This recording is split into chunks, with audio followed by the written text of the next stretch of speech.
folks. It's Sunday morning. I'm not Sunday morning, Christmas morning. And everybody's asleep. And I finished the box. I didn't make a last video of the tray that I put in here. But here it is. You open the box like this. There's the lid with the velour. And notice inside the tray. Okay, so this tray has got a little handle on it. And it just slides right out. And there it is. When you've got things in it, you slide it out and you set it down, and then you place the pretty rocks or whatever you've got inside the tray, the velour tray, to display them. And this little box is a really delicate little sidewalls. The sidewalls are about 1/16 of an inch thick. They're mitered corners. This little dowel rod has been relieved with a sander, one of those disc the spinning disc sanders, to make a little place to catch so you won't drop it. And if you'll notice, it's off center.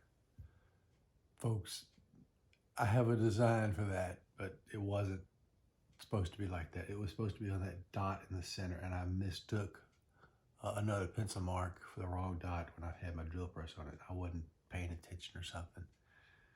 And anyway, so it's off center, but that's okay, because I got a good reason for that. That way you can put longer things on this side and shorter things on this side. If it was in the center and it was longer than it needed to be, then this would get in the way. So anyway, that's my story, and I'm sticking to it. So you see the little trays are in there, the little lids, and this is not an interference fit. I wanted it to be able to come in and out, but it does go in and out. You can feel the wind pressure blowing because it's having to go up through the side of those walls. And this is interesting. The little black spots are wormholes through there, which just give it some interest. A couple of wormholes here, one here, and so let me explain to you a little bit about how I built it. I did rip this off a piece of oak. It took me a couple of tries, by the way, to get it right. And the first one I tried just totally messed up because I tried to rabbit it in. But anyway, this one is simply, I made the bottom a little thicker. It's about 1/4 inch thick, maybe not quite 1/4 inch thick, but it's almost 1/4 inch thick. And what that does is it gives this thing purchase to have a hole drilled down. Now, the hole doesn't come all the way through, but it nearly comes through. So there's plenty of glue joint space on this thing to make it nice and stiff. And but that with that almost 1/4 inch thick piece of wood allows me to glue each one of these sides to the edge and have good purchase and not have to put a spline joint. See, it's just not enough room for a spline joint to be put in there anyway. So I think the way these miters are going to stay together is not because of the glue on the miters, but because of the large surface area of edge along that glue line right there, glued to this bottom right here. So that's the finished box. So it slides in here, and this one has no there's no reason to put it in one way or another because this is perfectly perpendicular, perfectly square, and it's got clearance enough on all sides to go down either way. And then your lid goes back on, remember, with the little 1 marks. So you put your 1 mark in there, and the lid's on. And that's the Christmas box for grandson number 2. I know I said I didn't make a video, but I did take a couple of still pictures as I was gluing this tray up. And this one shows using a piece of wax paper to keep it from sticking to the piece of wood. The 2 white blocks between the MDF and the clamps stuck to the table are pushing against the bottom of the tray, which is clamped down by that yellow clamp right there. So I had put a piece of glue on that strip that was mitered. 2 of the sides that have already been glued at that point, And so I had to cut those miters to the exact right length and use the shooting board plane to get them fit right. And I've got the other piece ready to glue to the side once this one's set up. So I had to glue one piece at a time to this bottom like this. But this is the contraption I used in order to be able to clamp that, because when I tried to clamp directly, it would bend the wood because the clamps were too wide for that piece of wood. So this was my contraption to make that fit really perfectly perpendicular and tightly and everything. So that's one picture. There's another picture here that shows the final glue up clamps situation. So I'm still using all the clamps, and I got that end piece on the side there, and I used 2 longer clamps to pull that tight.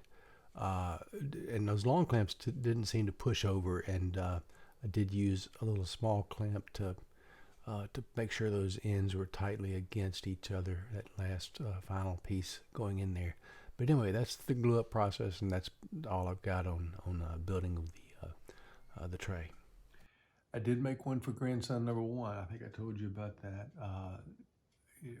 several years ago, and it was completely handmade. Not a single power tool was used on it. It was a little different than this box, but and it doesn't have the pull-out tray. But I knew by giving this box, I mean, not grandson number 1, by giving grandson number 2 this box, grandson number 1 might get a little jealous. This was Christmas, so I made him a box too. On the side, I wasn't filming it, and it's a little bit different. It's a little smaller.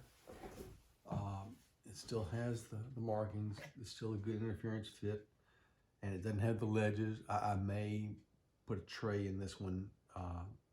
I won't have time before they go home tomorrow to get all that done, I don't think, because I want to spend time with them. But this one's just different, slightly different, but there they are together. And so he'll have one to open, basically, on Christmas. And as soon as I hear him coming down the steps, I'm not sure whether I'm going to wrap these. I probably will wrap them if I can find some wrapping paper and stuff to do that with. But anyway, Merry Christmas, everybody. This is the last video in the series. And sorry I didn't get to film building that other piece, the tray that went in there. But I just ran out of time yesterday to get that done. I did it in spurts as the kids were either taking a nap or early in the morning and late at night and stuff like that. Got that tray built. And so I try to just show it to you after it's done. God bless you. Merry Christmas to you. And Happy New Year. And I'll be making more videos because remember, my intent is to show the use of every tool on a project in that shop.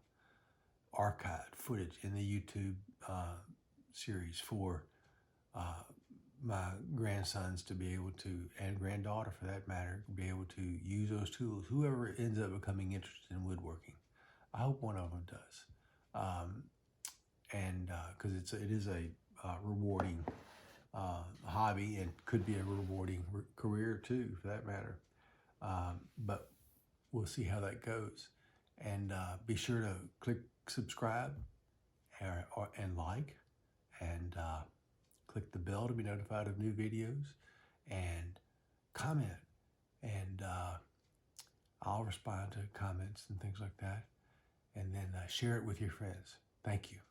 God bless.